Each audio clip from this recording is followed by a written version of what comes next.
Good afternoon, Regiment.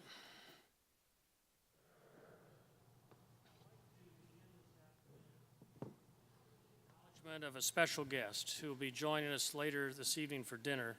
But we are videotaping this last lecture, and I would be remiss if I did not acknowledge this very special person. For many, service in the military and beyond is not a singular effort, but a team. Nowhere is that more evident than our families and spouses. Colleen Snyder, Captain Snyder's wife, is emblematic of those teams, and I wanted to take this time for us all to acknowledge her years of service to the nation, to this university, and to this Corps. Thank you, Colleen.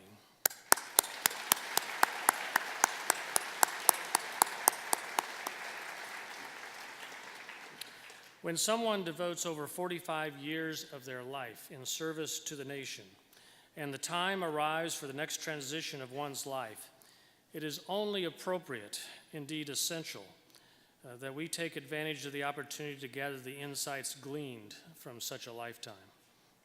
Captain James Snyder, who was born and raised in Pennsylvania and graduated from Pennsylvania State University, received his commission via the Naval Reserve Officer Training Corps Scholarship Program. After his commission and basic surface warfare training, he served principally on frigates and operational staffs in support of cruisers, destroyers, and frigates. He commanded the Knox-class frigate, USS Ainsworth. He completed 6 deployments, including Cold War operations against the Soviet fleet in the Atlantic Ocean and North and Mediterranean seas, maritime interdiction operations off Central America, Lebanon, and Haiti, counter-drug operations in the Caribbean and Eastern Pacific areas, and served on the Task Group Commander's staff for the 1986 U.S. strike on Libya. Ashore, Captain Snyder was assigned as a recruiter in Pittsburgh, Pennsylvania, and then served 4 tours of duty in Washington, D.C. on the Joint Staff, the Navy staff, and the Navy representative to the Congressional Commission on Military Training and Gender-Related Issues. He was selected and assigned to Major Command, serving as Commanding Officer, Fleet AntiSubmarine Warfare Training Center in San Diego, California. For his final active duty assignment, Captain Snyder was the Professor of Naval Science and Commanding Officer of the Naval Reserve Officer Training Corps here at Virginia Tech. He's a graduate of the National War College and earned a master's degree in public administration from the University of Oklahoma. Since completing over 30 years of commissioned naval service before retiring and joining the Commandant's staff, he now completes a 15-year tour of duty as a Deputy Commandant at Virginia Tech. Ladies and gentlemen, for his last lecture, please welcome Captain James Snyder.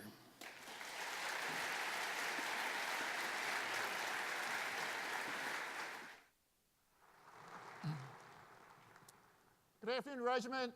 Good afternoon, sir. General Flowhart, thank you very much. And again, for recognizing my wife. Certainly a team, for sure. And she probably had the tougher part of at least the first 30 years. I think we've had a pretty enjoyable time for the last 15. Ladies and gentlemen and guests here today, this is a distinct honor for me to speak to you as far as what I've experienced in my life to share with you. There are many others, and I would submit everyone on the Commandant staff could share their journey of life and talk about their experiences about how that would help you in your leader development. And I'm hopeful that I don't screw this up today. So in fact, that there'll be more following me to give this last lecture. I would also submit that there are exceptionally distinguished alumni of this Corps who could also come back and do that. And I ask that that does in fact occur, that you give them your undivided attention, because if in fact that they were invited to come back, I'm sure they would have a spectacular message for you. Last lecture, many of you, in fact, I'm going to tell you, this is going to be maybe disappointing in some aspect because I don't think I'm going to tell you anything revolutionary. But I am going to tell you in a different context as far as your leader development, in my leader development. I've shared as far as, again, as you were freshmen, talking about the last lecture from Randy Pausch. And really, this is what the model is, and I proposed to General Fulhart several years ago in a position paper as far as this to be something that we really reach out to alumni to come back and speak. And now I'm the first one to do it, so I kind of appreciate that, even though I'm not an alumni of this institution. But Randy Pausch, if you haven't looked at that, over 19 million people have hit that website as far as his last lecture. If you haven't ever seen it, it's worth the investment of 75 minutes of your life. And why is that? Because he talks a lot about leadership, but he talks about his role as an educator of being a dream enabler. And I would submit that's exactly what every leader aspires to do. Enable the attainment of dreams of others. Through their influence, by their example, by their leadership, by their mentorship, and by their comradeship. Randy Pausch gave that thing as far as experience is what you get when you don't get what you want. And I can tell you what, this guy got an awful lot of experience that I didn't really want. And I think you've already had that same experience. General Fulhart talked about me being a graduate of Penn State and the ROTC program, first generation individual to go to college studies, university studies. I believe that I started out as a mercenary. What's in it for me? I think if you look in the mirror yourself or reflect yourself, you'll have an appreciation that you may also have been a mercenary when you first started out. But it didn't take me long in that program and this like-minded values of service.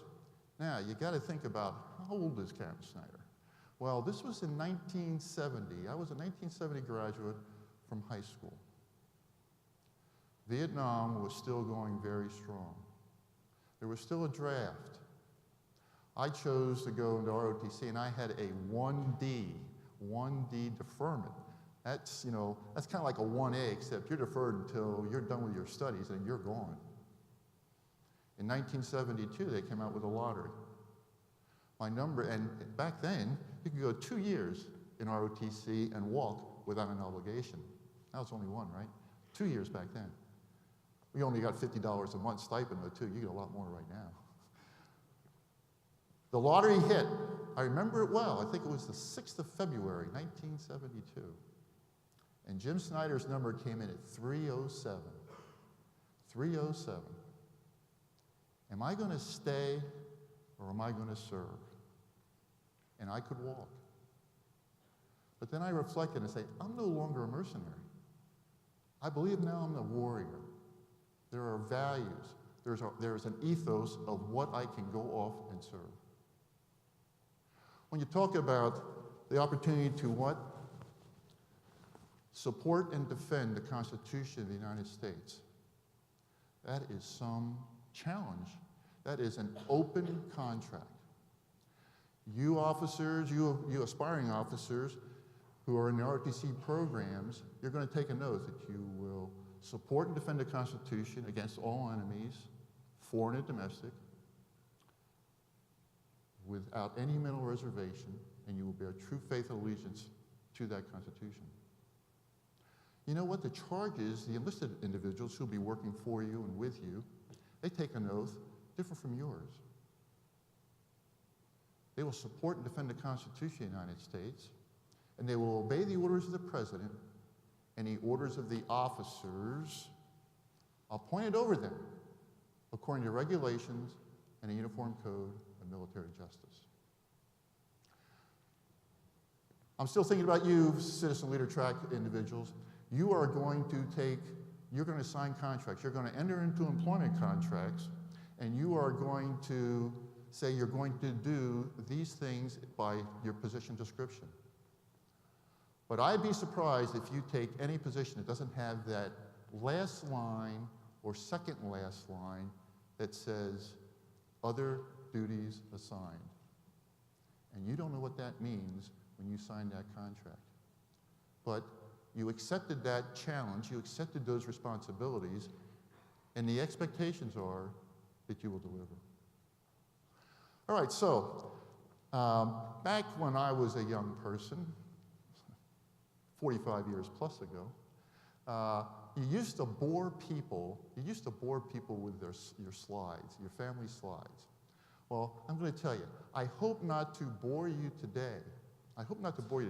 But I'm going to show you some pictures rather than a whole lot of words today. They are prompts for me for a framework to talk about the experience that I had, what I didn't get, and the leadership lessons that I learned. And because this is somewhat autobiographical, it's my story. So that's a good part about it then also. All right, so let's begin here. I had great mentors at Penn State, and they said, you know what, you're going to go out to be a ship driver. I grew up in Upper Bucks County in Pennsylvania. Mr. Levinsky grew up in the town, Quakertown, Pennsylvania. I was born in a hospital in Quakertown. He's probably driven by it. And Quakertown, Quakers, kind of pacifist, you know. So here I am, a mercenary to start off with, but now I'm a warrior. And my mentors told me, hey, go to the smallest possible ship you can. And I wanted to be on the East Coast, close to my family. So I said, this is what I want to do. I was assigned to the USS McCloy, the smallest surface combatant on the East Coast, a national asset for anti-submarine warfare. You can see, this is going to come back. That little square box there is called the Ainsworth launcher. It's a missile that fires a ballistic missile, solid fuel rocket, that will shoot a torpedo out up to about 10 miles plus or minus. It also has the capability of a tactical nuclear weapon. Interesting. All right, so I'm assigned to this ship. I'm assigned to that ship not as the ASW officer, which is the premier job. I'm assigned there, which was for the first lieutenant and the gunnery officer. 3-inch gun on the front there, and make a little pop, but not really do a whole lot of damage, I'm sorry to say. But I learned an awful lot. And why did I learn an awful lot? I learned an awful lot from Tommy Lee Griffin, bosun mate chief. I grew up in a school with 2 African Americans. Fortunately for me, they were in my classes. And they were brilliant young people. But I really didn't have a whole lot of experience with diversity in my life. And now, my chief petty officer, who's going to be essentially leading the enlisted people and being my right-hand person, is an African American. Every day I live, every day remotely, from my experience with him, I have a greater appreciation for Tommy Lee Griffin. I saw him when we pulled in one time, and the captain was driving the ship, and he's coming in too fast. And he parted an 8-inch manila line on the bits, and that line snapped, not like a nylon line snaps, but it broke. I saw Chief Griffin grab an 8-inch line, he tied a bowline in it and threw it over a bit, and he probably prevented millions of dollars of damage to that ship and other ships where we were mooring at the time. Brilliant individual, relationships, and really what he told me is almost first or second day, he says, you know what, Ensign Snyder, we have hope in you. Hope in me? We hope that you're the leader that we need. Boy, what a challenge. I gave them hope. I was the first junior officer, I was the first ensign on that ship for about 20 months. So I was the new meat. I was the fresh person there. And I had no shared experiences being underway with that ship. And boy, you can see from that picture beforehand it was a pig boat for riding. It was like a cork in a rough sea. But I can tell you is that I was the outlier, but they were hoping that I would be the leader they needed. And he shared an awful lot of things about his life. He was brilliant. He took care of this guy. The young guy, right? I think I look pretty good yet after 45 years, don't you? I didn't age too much at all. But I can tell you what, though. Tommy Lee Griffin, the rest of the story for Chief Griffin was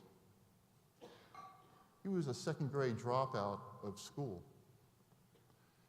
from Birmingham, Alabama. He chose to support and defend the Constitution of the United States. Yet in 1937, he had an uncle lynched in Alabama. Yet he chose to support and defend the Constitution. I would say that I would match him with any PhD, postdoc, anyone with advanced degrees in sociology, psychology, certainly leadership, with a second grade formal education, but he had education of life. You see, I'm a Lieutenant JG there. You know what? For our promotions, as a junior officer, it's pretty much longevity. It really is. 2 years, you're going to get promoted. Chief Griffin had failed the Chief's exam Senior Chief's exam 3 times. What he had meant to me, I had to return to him. I got into the publications, the study guides, and everything we could possibly do for his advancement exam. I think, to tell you the truth, that I was probably happier and more proud than he was when he was on the Senior Chief selection list. Tommy Lee Griffin, make sure you have somebody like him in your life and take care of him or her who might be serving with you. All right, so I had the first 18 months on that command. I qualified surface warfare pretty fast, really pretty fast. I then had the opportunity, and the captain says, Jim, I want you to be the anti-submarine warfare officer. I want you to take over that. And this is the crew I had. Look at those beards back then. You know, we really did have color photos back then, but it is what it is. And I'm remiss. I have to say a special shout out for the term. Miss Barnhart, Shay has given me assistance in capturing photos from cruise books and things that I've had. So I want us to give her a round of applause for what she does for the cause as far as the Corps, but what she's helped me today.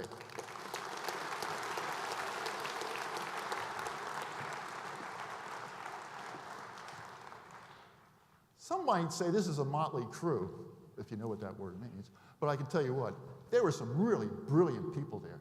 They knew tactics, they knew maintenance, they knew electronics. They also knew how to take care of somebody who thought he might know a little bit more than he really did about anti-submarine warfare. Me. Well, one of the things we had to do was, what? I said before that we were a nuclear-capable ship.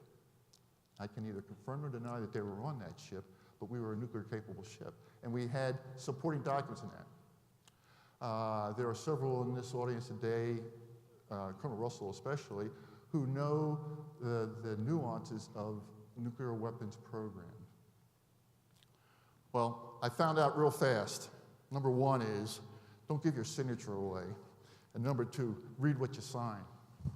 Because I signed an awful lot of stuff about publications and material that I didn't really read about, and I didn't really know a whole lot about. But boy, I took it hook, line, and sinker from the individual I was relieving, and wow. Because after I got that job, the very next week, the captain sent me to a one-week school about surface ship nuclear weapons. And I found out things there that scared me, because I knew some things we were or were not doing on the USS McCloy. And I said, wow. So I go back after getting out of class at 12 o'clock on a Friday. I remember that day distinctly. And I go back and I go into the safe and I'll start looking at some publications and things. And back then, unlike what you have right now, you used to get monthly or quarterly updates to publications. And it was the custodian to make sure that they were, in fact, entered. So you would have current publications. I had signed without opening up the safe that I took custody of those. I open up the safe and I see 9 months of changes that had not been entered. That was just to start off with. I found out some things about maintenance that we were supposed to be doing that hadn't been done. So what did I do? Big lesson. Terrible lesson for me. Big lesson. I called the schoolhouse and said, hey, these are some issues. What do you recommend I do and how can I get help? You said when I went to the schoolhouse, if you ever need help, give us a call and we'll come over and help. I'm pretty certain after the fact, after I hung up the phone, they didn't call my captain. They didn't call the squadron. They didn't call the 1-star admiral. They didn't call the 2-star admiral. They called the Office of Atlantic Fleet, the 4-star admiral. And within the hour, the captain didn't have a call. He had an invitation to come over to the headquarters staff. I hadn't left the ship yet because I was still diving into pubs. I was doing my job. And then the captain came back from talking to the 4-star. And then I realized how important communications is. And then I realized how bad news can be. But I'm going to tell you something. It wasn't as bad as it originally appeared. In other words, the schoolhouse got an upcheck. Because they created an environment that individuals would tell them what was going on.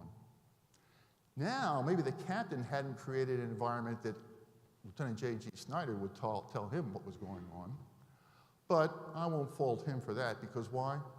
I thought I knew what I needed to do to fix it, and I was going to take care of it.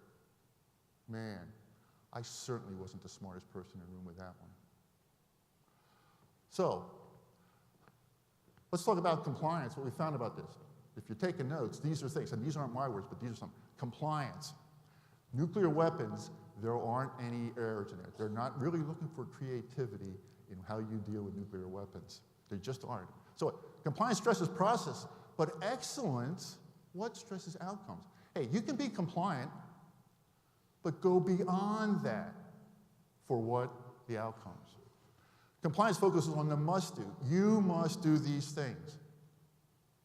You must do things as a cadet. But what excellence focuses on, what should I do? What's the next level? What else can I do? Compliance sees standards as a goal. Excellence sees them as what? The minimum. That's all we're supposed to be doing. No, no, no. That gives us the framework, the foundation for us to be successful. And that's what we need to do. Compliance produces survivors. Excellence always produces, and I think we like that word, winners. If you want to be a winner, think about compliance, but then what above? Excellence. Strive for excellence. So, those words are not mine, but those are from Admiral Brown this past January in reflection of what's happened in the last 16 months of the 2 collisions in the Pacific Fleet about compliance. There was an expectation. The nature of man or woman to rise to greatness if what? It's expected of them. And I can tell you, the Commandant has high expectations for all of us. His staff has high expectations for all of us. Do you understand the challenge and the expectations that are presented to you? If you don't, you need to ask. You need to clarify that. So, this is a group. We got some real problems. How are we going to sort this out? It wasn't a one-man show. It was these people.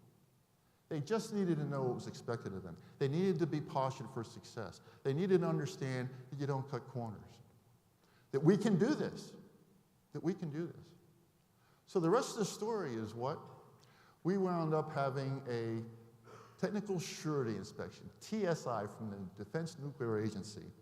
And they came on board our ship because I think we kind of got in the window from the 4-star saying, hey, I want you to check that ship. Well, let's give them a little pass for about 90 days, but I want you to be on them, and if you have to squat them, squat them. I wasn't in the room, but I have to think that might be the case. Technical surety inspection. That's the gold standard. Some of you who've worked with them, you understand what the TSI is from the Defense Nuclear Agency is. They came on board, and I can tell you what, those individuals blew their socks off. They did magnificent. I think we had 2 minor notations. 2 minor notations. Pretty darn good. The rest of the story is another ship came back from deployment in our squadron. And they went over there, and you get a 72-hour, maybe a 48, but we had a 72 hours because it was weekend for when we got our TSI. A ship came back, and they had an inspection, a spots inspection, and they failed it. They failed it miserably. The Commodore, the 4-star admiral, called our squadron and said, we want the McCloy's handling team to go over and unload them of their weapons. So we had to go do that. That was a recognition of effort. We didn't do what we were supposed to do. I'm going to say we were lousy, but we fixed it. And we changed our reputation, our professional reputation, that we became the go-to team to offload another ship.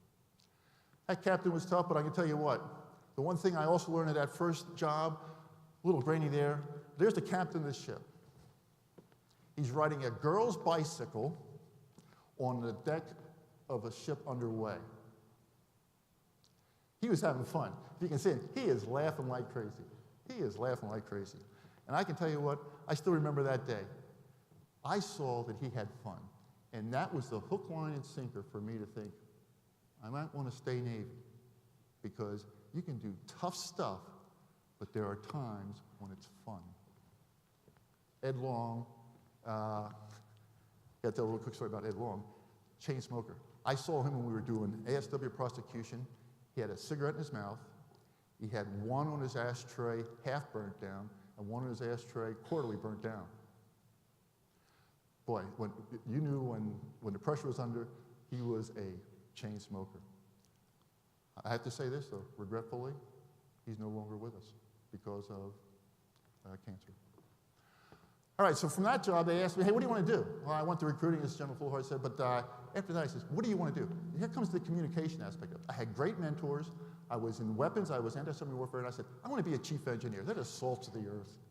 That's why I saw my first command. And I said, I want to go to a new construction ship. I want to be the chief engineer, and I want to be on a plank. I want to be on the East Coast. So they said, fine. We'll send you to the USS Farring. And I was a plank owner, to set the stage for that ship for its career. Chief engineer, the first one to start the engine, to crawl over the ship. I was part of the N1 group. I was the one that got to the shipyard first. I was the first one in the shipyard for that ship. A distinct honor.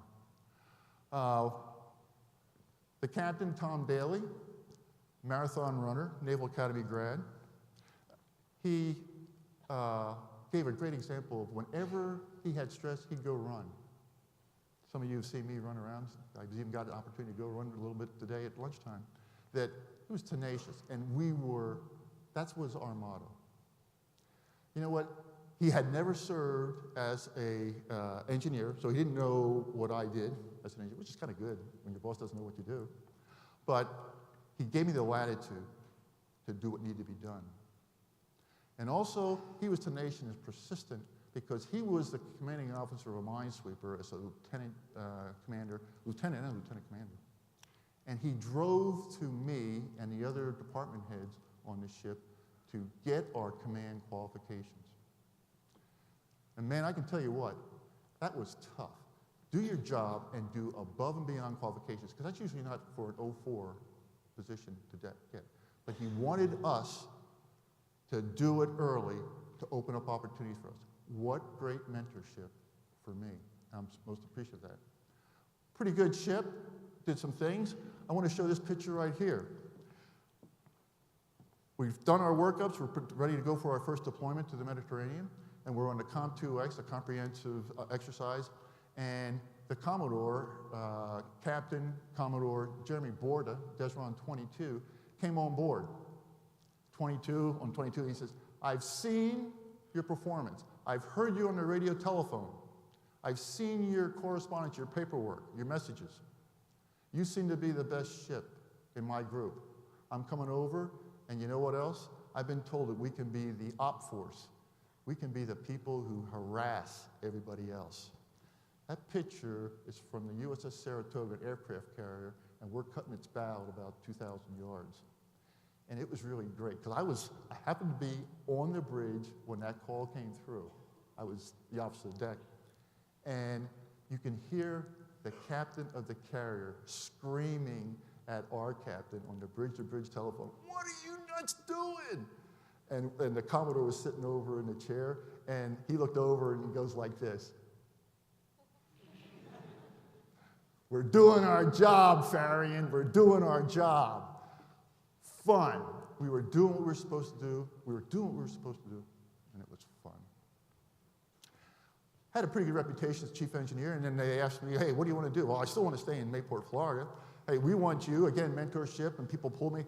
I then became the material officer. 14 ships like that frigate, missile frigate, and 4 1950 vintage wooden minesweepers.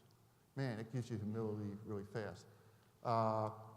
In a year time, 12-month time, I was on a ship or underway 320 times in 365 days.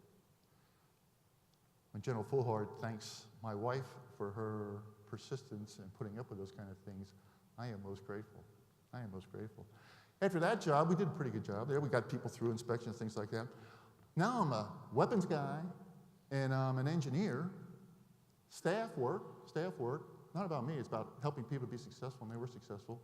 They said, "It's time for you to go be an admin guy. We're going to make you, but the admiral wants you to be on his personal staff. You're going to be a flag secretary, and you're going to be the admin person." Well, if you can handle nuclear weapons administration and kind of sort those kind of things out, you can probably handle all the classified documents for a battle group. And it was pretty overwhelming. Had a spectacular Master Chief Yeoman, a great team there. But the other side of it, that was my day job, you might say. The other job was being a part of that battle group staff. And as General Fullhard mentioned in my biography, is we embarked on the USS America, and we were one of 3 carriers that did the strike on Libya in 15 April 1986.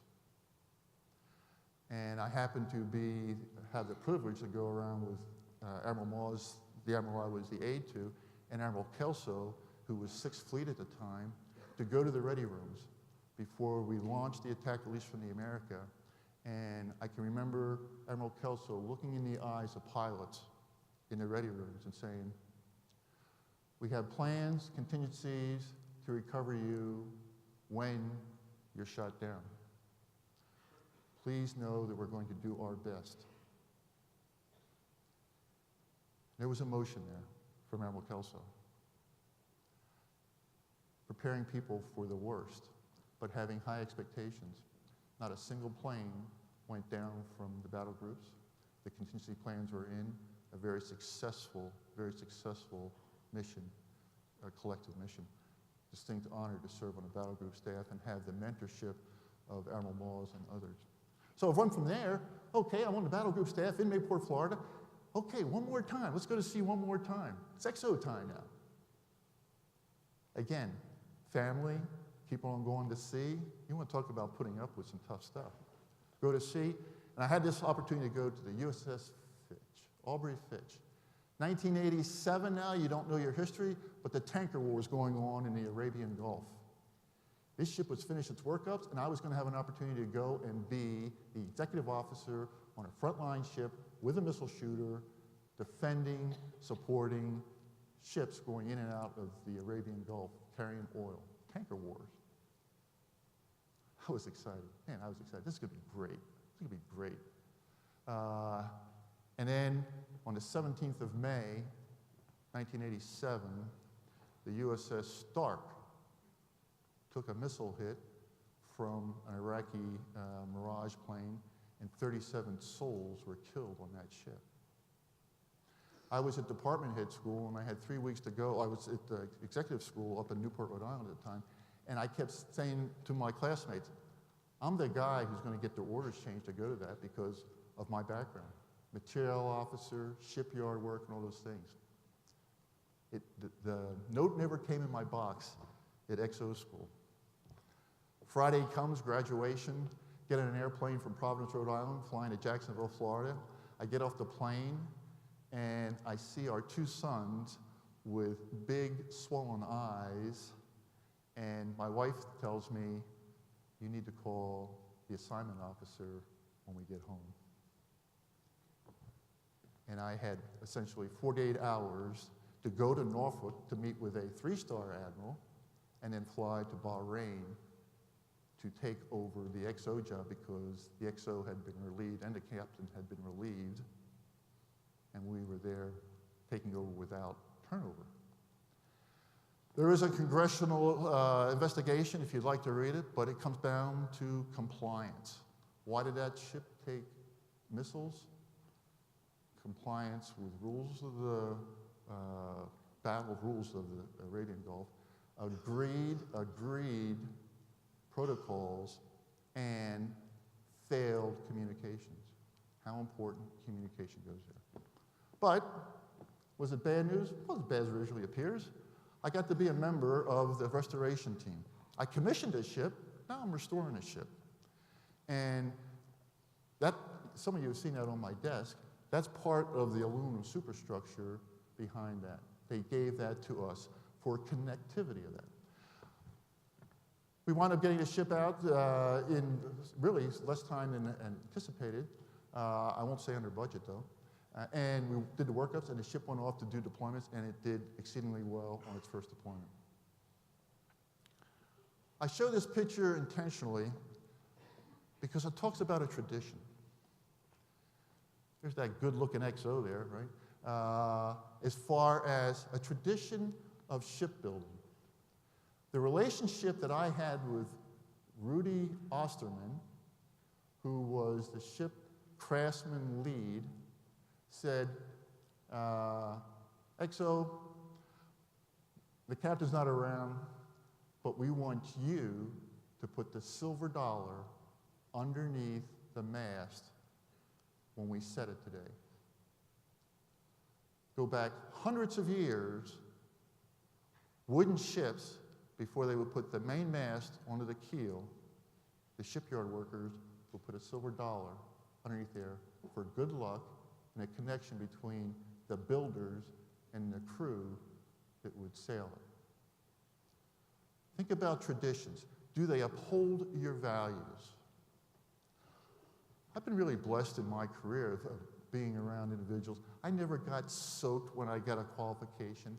I never had my warfare pin pinned on me that I bled or anything like that. We had great traditions in every command. And it wasn't that I started out, it was one that I've observed and I'm able to carry on of the values of an institution. Intentionally, I want you to think about the traditions that you have affinity for. Do they resonate? Are they congruent with the values of what we do? After that, 4 consecutive sea tours, 9 years. What do you want to do next, Jim Snyder? And I said, I want to go to the National War College. I want to go to Washington, D.C., because all my mentors had told me, you're either at sea, you've been doing that, Jim, or you're where they make policy. And they don't make policy in Hawaii. They don't make policy in San Diego. They don't make policy in Norfolk, Virginia. They make policy in Washington. And you get your rear end up to Washington. And we're going to open up the door for you to get into the National War College. Except, that was in 04. Selected for 05. They said, don't worry about it, we'll frock you. I was in 1990, entered in 1989, 1990, I was the youngest, I was the kid of the class. We had major command colonels, Navy captains, Coast Guard captains. We had international brigadier generals in our National War College. What a spectacular year for me. Boy, did I learn this one. Every leader is a reader. If you don't get that, man, you're a loss. That includes reading the regimental orders. That includes reading the regimental read. That includes reading everything and perhaps understanding before you sign it, because I got smoke checked on that one that I told you about first on. Every leader is a reader. You know what else? Every leader is curious, and every leader is a lifelong learner. I would submit, and I've heard that often, you may have also, when you stop learning, you're probably not breathing anymore. So you're a lifelong learner. And how do you learn? You be curious. Hey, you can be curious about your technical skills. You can be curious about others, the relationship side of the equation. Be curious. Find out more. Have that as one of your aspirations. The university's aspirations in the Division of Student Affairs, number one is curiosity. And then number two is self-understanding and integrity to them, so you are true to those values. Please, please, please think about them. So after that, Pentagon looms. Most of my classmates in the National War College class of 90 went overseas. And the Navy said, there's no way Jim Snyder is going overseas after 9 years at sea, 4 consecutive sea tours. And I got to go over to the Joint Staff in J36, J3, the Operations Branch, excitement. J36 is the National Military Command Center. And I was going in there as Ops Training Branch. Operations and training in the National Military Command Center. In other words, how do we, what do we do as far as responses coming from around the world? And really, the aspect is, the critical aspect of it is the ability to deliver strategic nuclear weapons on an adversary in response to an attack. Execute presidential orders. Man, I was really excited. I got there after a couple of weeks, and in the middle of July, I reported to the Joint Staff, and son of a gun, on the 2nd of August, 1990, Saddam Hussein decided to invade Kuwait. And my days changed from pretty docile to 20-hour days in the National Military Command Center. I first started out in the Crisis Action Team, one of the CAPT members, and then I wound up being a member of the Crisis Response Team, which really had all the single-digit J's and General Powell, the Chairman of the Joint Chiefs of Staff, coming in, and the direct dialogue between our command center, the National Military Command Center, and the Office of Secretary of Defense's command center, which is on the 3rd floor in the Pentagon. Boy, for 6 months, that was tough. But boy, I got to see strategic thinking. I got to hear dialogue of policy making. And it really was a rewarding experience. Demanding, personally, physically, mentally demanding, but endurable. And after that was done, the job got really, after you have the first 6 months of a job like that, anything afterwards really, really easy. And you're going to see that. Then I had an opportunity to go get stashed over OpNav. I was now on the surface directorate of being overseeing maritime warfare, but really anti-submarine warfare, what the surface ships did, and I wound up being a resource sponsor. So in other words, the resource sponsor is the one who goes to battle toe-to-toe with the budget makers for the Navy, the budget makers for OSD, the budget makers for the White House, the executive branch, and defend your positions as far as why we need to spend money. Very gratifying. Lightweight torpedo, multifunctional towed array, the 60 Romeo Hilo that some of you aspire to fly. Surface warfare is the resource sponsor for helicopters on surface ships. Kind of like that one. But I was the resource sponsor, and there were some things that we were able to do back then that are out there that you and others are benefiting, will benefit from them. So that was a rewarding job. But I was there for a while, and then what? I'm up to go to command. I wanted to go on the East Coast. I wanted to go to a demanding job, and they said, we got it for you, Jim. Man, this is a spectacular, man, I was salivating when I got my orders. Okay, start off with a 5-inch gun. Never had a 5-inch gun before, a 3-inch gun or something. Got this ASROC launcher, so that means it's still anti-submarine warfare. It's got these harpoon launchers here, so it can shoot ships at 75 plus miles. And it's got this big thing back here. It's called the SM-1ER, Extended Range Missile. But most importantly, that radar there, and a whole lot of computers down there in 1993 were cutting edge. In fact, it was the match to Aegis cruisers. In fact, this was a ship that stood shotgun, steam shotgun with aircraft carriers. Man, this is spectacular. Oh, by the way, you see 2 stacks there? That means it's got 4 boilers, 2 screws. That sucker will go 38 knots fast or faster. I was ecstatic. Going to a new home port, Charleston, South Carolina. My family's excited. And then they're in the shipyard and they open it up and they realize that there was no compliance with boiler water, feed water. All the tubes in those 4 boilers were corroded to the point that they were dangerous. They were so deteriorated that they needed to be replaced at a price tag of about $15 million. So the decision was, are we going to find $15 million and fix that, or are we going to scrap the ship? They scrapped the ship. I lost my ship. What happens when you lose your ship? You go into the bullpen. Baseball analogy here, go into the bullpen. When do they need a relief pitcher? When's the bullpen get called?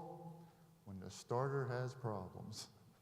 You're the relief pitcher and you're bailing somebody out. USS Ainsworth. I commanded that ship. All right, so how come Jim Snyder is getting to go to USS Ainsworth? 1993. The dispersion of the fleets. It was now reassigned. It was homeported in Norfolk, Virginia, reassigned to Staten Island. About 90% of the crew chose to stay in Norfolk, Virginia. So there was very little crew support up there, and every sailor was thinking about what was going on with their families back home in Norfolk, and they always wanted to bail out, go home for weekends, or whatever. Oh, but what else happened in 1993? History people? The Navy introduced women on combatant ships in 1993, about 9 months before I got to that ship. And my predecessor had an aspect of highlighting the women for there. And the men hated it, and the women hated it. When I got on board, I always do this when I take a new candidate, wherever I've been. When I was an ensign, I did this. I talked to the most junior people first, the E1s, the E3s, then the E4s, E5s, E6s, the chiefs, and the junior officers. And then I kind of see a pretty big picture. And I did that on the Ainsworth. And I found out that the men had great animus toward the women because they were highlighted. The women had great animus toward the men because they weren't accepted as a crew member. And I said, what is going on here? We're all sailors. On our rocker panel, it says USS Ainsworth. We're sailors. Let's go off and do our job. And it's a mutual respect across the board. That ship was 18 years old. I had another year on there. Wound up in the first time in its history in 19 years, wound up being the battle efficiency winner of 9 ships in the squadron. We were the one battle efficiency winner. It wasn't me, it was the crew.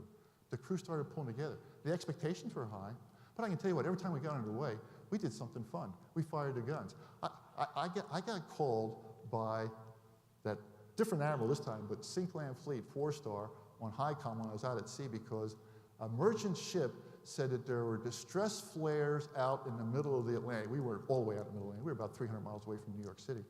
That there were distress flares out there, and we were the only ship out there, and what was going on, and we didn't respond to these flares and everything.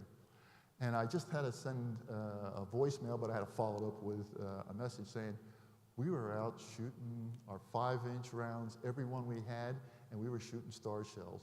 And it was just high enough over the horizon that people thought that they were flares, and someone was in distress. And we did all we were supposed to, Securite, Warship 1090, conducting gunnery exercises in this area. And we had it taped.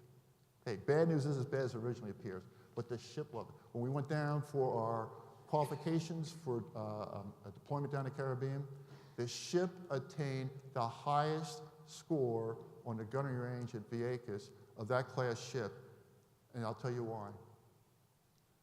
2 OS second-class females were experts, precise communicators. And you know what else? They didn't get flustered. And that crew really came together. So one of the things that happened there is this picture was in the chief's mess one day. I went into the chief's mess, I see this, and they have it blown up pretty big. I said, what are you guys doing? What's going on here? And there were some people there. What are you collective guys doing? He says, Captain, you don't know when that picture was taken, but we do. And I said, I know when that picture was taken, because I don't put my legs over the side and sit like that very often. It was on a Sunday afternoon off the coast of Haiti after we had had a swim call and a Steel Beach picnic, and we had a Coast Guard detachment on board, and someone was trying to run the blockade that the nation had set up against Haiti, and I was there watching that. And the chiefs told me that was so important to us. Just like when I saw Ed Long on a bicycle when I was at Ensign, when they saw me sitting like that, they said, we delivered this ship to the captain. We're doing everything that he wants us to do, because he looks pretty content up there. He looks pretty happy. And to tell you the truth, I was. There's nothing like it. So after that job, I get to go back to the Pentagon. Hey, you don't make policy any other place. My mentor's saying, you don't have any option, Jim. You're coming back here. And where'd I go? I went to the Navy staff. Again, I'm a resource sponsor in AntiSubmarine Warfare. I'm defending those kinds of things. Have an opportunity to work with now Admiral Borda, Jeremy Borda, who's the Chief of Naval Operations. And that picture I pulled off of Google, but I can tell you what, I've seen him sit in a chair talking to me kind of like that. Not across a big desk, but side by side as far as help me understand why you're such a proponent for anti-submarine warfare for this. And if you want me to go up to the hill and fight for this battle, you got to give me more, Jim. You got to give me more. Really connected to that, gentlemen. Hey, Seaman to Admiral. You've heard of that program? Enlisted person, E1 to E7, yeoman, admin guy. He saw my bio. He knew I was a flag secretary. And then to the CNO, 01 to 010. Seaman to Admiral, Jeremy Borda. On the 16th of May 1996, he committed suicide. And I was on the Navy staff at the time. He was one of us. He was one of us, surface warfare officer. And our directorate had the responsibility of conducting memorial service for him. It was at the National Cathedral in Washington, D.C.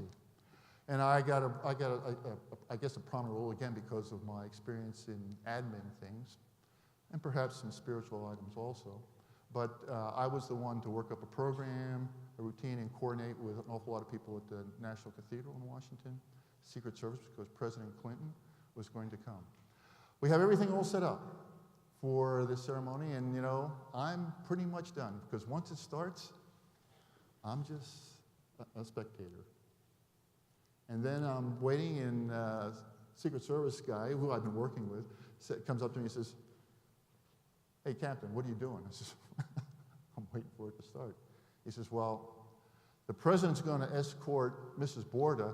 We need an escort, and we had Doug Keith is the Navy captain with the President.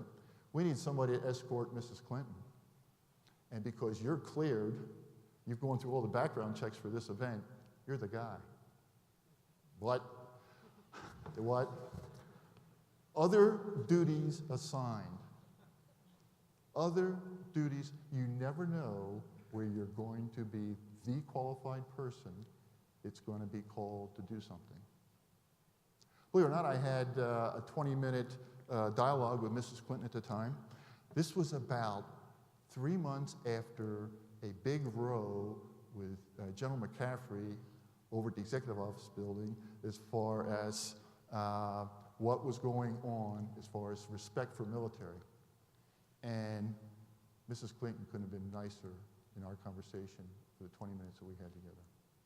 She made me feel like the most important person in the room. She really did. Politician, probably, right? Okay, so after that, what do you get to do? What do you get to do? Hey, I now go ASW, ASW, ASW. I don't have any tattoos, but I think the Navy thought I did. They sent me to be the only anti-submarine warfare training center the Navy has in San Diego, California. Somebody's got to go to San Diego, and I'm glad it was me. I was the mayor of that triangle there, and I was also the superintendent of schools. Over $100 million of physical plant and payroll, and another $100 million of technical equipment to train sailors. From initial entry for seamen who just came out of boot camp to tactical training. People out there going out on deployment, things like that, how they're going to combat those kinds of things. Man, I found out this real fast. You can tell or show what is important to an organization or individual by how they spend their time or money. How they spend their time or money. And I found out in my turnover, I had 4 days turnover to take over that base, training center. I found out that my boss spent 2 days a week, about 4 hours of those 2 days, 8 hours a week on discipline, non-captain's mess, or reviewing court-martial documents. I said, this is nuts. I've done discipline before, still doing discipline, some of you know that, that it was crazy. And I started out, okay, let's talk to the students who just got off the airplane from Great Lakes as far as what are you doing with your day? They were picking up trash for about 2 hours in the morning. Man, we did really have a clean base. I tell you that, we really did have a clean base. But the E1s and E2s and E3s were picking up the trash, and they didn't have anything else to do. They were waiting 11 to 13 weeks to get into the schoolhouse. That means 11 or 13 weeks of their naval service was picking up trash. And man, I can tell you what, when they came off that plane from San Diego, or from Great Lakes, they were charged up. They wanted to be sailors. They wanted to be sonar technicians. They wanted to be individuals who looked for submarines, found them, if necessary, destroy them. Here they are doing nothing. Well, that base had a marina back over there. Welfare and Rec had really beautiful sunfish, underutilized, had all kinds of moss on them, not utilized. And we're saying, what's going on here? Why don't we start having these sailors learn how to sail in San Diego Harbor? Man, that got a little excitement. And then I asked the question, okay, you petty officers, you staff members, you instructors, why'd you come to duty? How come you guys are beating up domestic violence? How come you're all having alcohol problems? A few drugs too, but alcohol problems. Hey, we were coming into work at 6 o'clock, and we're teaching for 6 hours, and then we're off. What? So I asked the question, why don't we teach 2 shifts? You tell me you teach about 6 to maybe 7 hours a day, and it requires 2 hours of maintenance on the equipment. That means we got some other times. How about Southern California is a great place? How about if we bring one team in the morning and another team in the afternoon? Why don't we go to 2 shifts? I can tell you what, you should have seen the naysayers at the highest levels and the E5s and below saying, this is great. Man, oh man, this is great. I said, okay, tell you what we're going to do. We're going to start a 2nd shift. You figure out how you're going to do it. You start a 2nd shift, and we're going to give you carte blanche. If you're not instructing and you're not doing maintenance, you're off. We started that up. We took a nominal 12-week delay of classing up for people coming in for A school to nothing. They got off the plane on a Friday or a Monday, and they classed up after a little orientation 2 days. They started up classing up to being a sonar technician. What happened out of that? 1998, Fleet ASW Training Center, again, not me, the staff created a package for the Malcolm Baldrige Quality Award. Our command, wound up being the Department of the Navy representative in that competition. We didn't get it. You see here, Excellence Award, Shore Technical Training. I was getting beaten up. I think I might have been a fix-it person. I might have been a relief pitcher for 11 weeks delay of classing up, and I wound up being assigned to do that. Some of you have seen a basketball in my office. I do like basketball. One of the things in Southern California, it does rain in Southern California. Anybody been? It rains in Southern California in December and January. And you know what? Those nights are lousy. And we didn't have an indoor basketball facility. There was on the military construction plan for $1.5 million to build a really nice gym. $1.5 million in 1998 would have made a really nice gym. But it kept getting taken off the table, Kind of like what some things are getting taken off the table right now for our southern wall right now, but kept taken off the table. And I told my boss, we need something here. You know, we've done all these good things. We want to keep the sailors an opportunity to stay on base rather than get on the tram and go down to Mexico, Tijuana. That's where their major problems were. How can we get a gym? And they said, well, you lost your military construction. So I told our staff, there's got to be another way. Look at it. And then the deputy at the Chief of Naval Education Training said, hey, Jim, if you can find anything for $100,000, I can sign, he could sign for $100,000 for us for the facility. Well, I got the team looking at what can we get for $100,000? We first started out, we were going to get something for nothing. We went to Coca-Cola, because any of you have been to San Diego, when you take off, predominantly you take off out the Pacific Ocean, if you look out the left window, off the left wing, that blue building up there is it. You see Fleet ASW Training Center all the time. Right underneath you is the Marine Depot, San Diego, but across the street there is, in fact, Fleet ASW Training Center. And I had Coca-Cola and Pepsi at the time competing as far as who was going to pay to put a bubble gym on our facility and have Coca-Cola, drink Coca-Cola, or drink Pepsi-Cola. And we were all set to get that until it got to those darn lawyers. And they said, no, you can't. No, you can't. So then I said, figure out something else. And they went and found out and says, hey, we might be able to get a Butler building, because you don't really need a whole lot of heat in there if we're going to be playing basketball. You don't need a whole lot of heat. We can get a building and we can bolt it into the ground. There was a foundation there for a tennis court. We can just put some anchors on there and bolt that, because then it's just temporary. There's no foundation. There's no poured concrete. The innovation, the creativity of that staff said, we can get this for under $100,000. I called my boss, Frank Deere, and he said, hey, Jim, way to go. I thought you'd come up with that answer eventually. He knew the answer. But I thought you'd come up with it eventually. Signed it, we got this. They invited me to come out and throw the first basket in. Those basketball hoops that we had in there, they're still there. This photo, 20 years temporary, 20 years later, looks pretty darn good, doesn't it? Temporary though. And those basketball backstops were donated by the Clippers. And they come over and give clinics over there. You just got to ask, you just got to be creative. Nurture the innovation. Okay, so what you've heard here, sorry, you saw this slide as a freshman. Mutual respect. Everyone's valued. Receptive to bad news. You know, some people say, I had some really lousy bad news over my career, but not so much. Communicate, communicate, communicate. Ask, tell. Ask, tell. Second battalion, we got that Maniac pledge as far as the CEO of WD-40. He says, it's my responsibility to ask if I don't know something I need to know, or it's my responsibility to tell something that's going on if they need to know it. It's important. Latitude to be creative. Talked a lot about those things, I believe. Recognition of effort, not so good effort, and some good effort to turn out of it.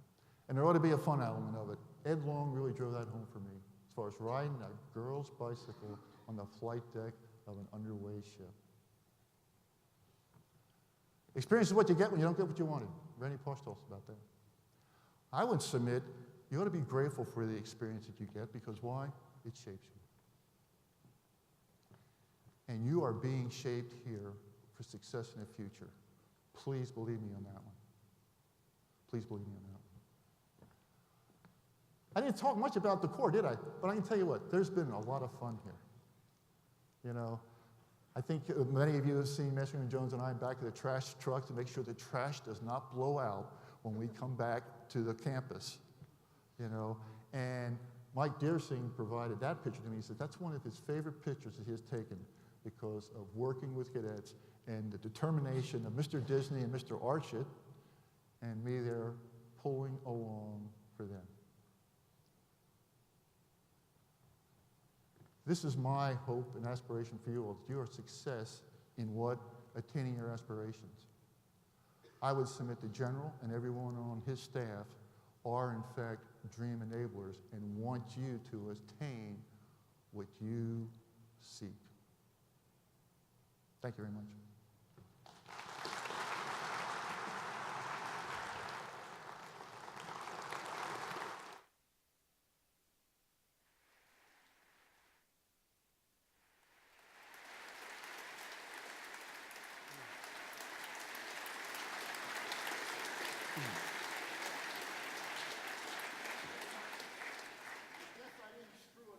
Because the general shook my hand.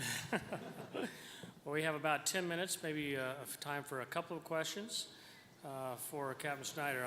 As you think about that, I just want to share a thought as I was sitting and listening. My son is a journalist, and he spent the last 13 years seeking out stories and telling them. And sometimes he would say, gee, it's going to be tough to come up with a story. And I said, no, all you have to do is walk up to the next person you meet, because everybody's got a story. And I'm glad to have known yours. So please, a couple questions as we wrap up this afternoon. Please feel free to stand up and ask your question for this great opportunity. Yes, right here in the front. Thank you. Sir, we hear a lot that as a young lieutenant, it's always good to have a NCO that is really helpful. Sometimes you don't have relationships like that. Could you give us an example of maybe one really good NCO who helped you out and why? Okay, I'll certainly go back to Chief Griffin, Tommy Lee Griffin, as far as the relationship that he had, and he nurtured me, but he told me what his expectations were of me. And he expected greatness out of me, and I didn't want to leave him down. Relationships, so he was very big in relationships. I will say this, those individuals, that motley crew I told you about the ASW gang, those were the same players who, in fact, had not been doing the things related to nuclear weapons. They weren't doing their maintenance. In the wintertime, Norfolk in the wintertime can get pretty darn cold. In fact, I remember one year that it froze over between the piers. When I was there. In fact, we did air flash tests. You take the torpedoes out of your torpedo tubes and you put the flash on your triggers to see if the air will push the torpedo out. Well, we'd taken the torpedo out, but we didn't take the covers off of the end of the tubes. So the flash pushes it out, and laying on the ice down there is what? FF-1038, USS McCloy. You guys just screwed up as far as putting out on the top of the ice. Can we get anybody out there to walk on the ice and get? No, we're not doing that. And you can't put a small boat to get it. So I would submit those NCOs, they were not as diligent and committed to doing what needed to be done. And I think they got into a comfort zone, and they needed to be, hey, you're better than this. The slide, if you're taking anything away from this, that's compliance slide that Admiral Brown talked about. You know what? There are no expectations you violate the university policy for student conduct here on campus. There is no intent, no expectations you're going to violate the laws of the Commonwealth of Virginia or federal laws. That's compliance. Success is everything you do after that. The crew that I had, the ASW crew, they were making excuses of not go out in the cold weather in Norfolk to do missile checks, electronic checks to make sure there's connectivity between the controls and the launcher. And you had to do one a week in each of the cells because you had to do it every 2 months. You had to get through every of them. And if there's 8 cells you got to get through, that means once a week. And the maintenance policy was you could put off 2 weeks, but if you didn't get anything done in 2 weeks, the next time you had to do all 3. I have to tell you, one of the reasons why we did terribly when we looked at things, they hadn't done missile checks in 7 months. Hadn't done them since we got back from deployment. They hadn't done them at all because it was, well, whatever excuses. So those are NCOs that knew better, I believe. And once you start calling them out and say, hey, look, we can do this. Well, you know, it's so hard. The weather's so cold. Hey, we'll get foul weather gear. Hey, we need to be on a different pier because you can't have electronic emissions at the time. We'll posture you for success. You do the execution. So posture others for success, and they'll attain it. They'll attain it. John, the one thing before we leave here is, you know, this is my last lecture. You know what? You seniors have an opportunity for a last lecture. You really do. It's your last interaction that you're going to have with your first-year cadets and everyone in your units. Take advantage of sharing the experiences, the stories that General Fullhart relates to, of those things that you've experienced in your 3.5, 4 years here at Virginia Tech in the Corps of Cadets. Share your experiences of how that may be helpful for them. Don't miss the opportunity for a last lecture. The real head fake on this thing is, it's not the last lecture, it should be the first lecture. It should be the first lecture of what you know is so important to deliver it. That's why I said, I have had the privilege to teach all of you as freshmen, and you saw that slide with 6 things when you were a freshman, about your first lecture of what's so important for others. Thanks, Mr. Rose. And on that note, ladies and gentlemen, again, thank you, Captain James Snyder. Thank you, sir. I didn't screw it up, huh?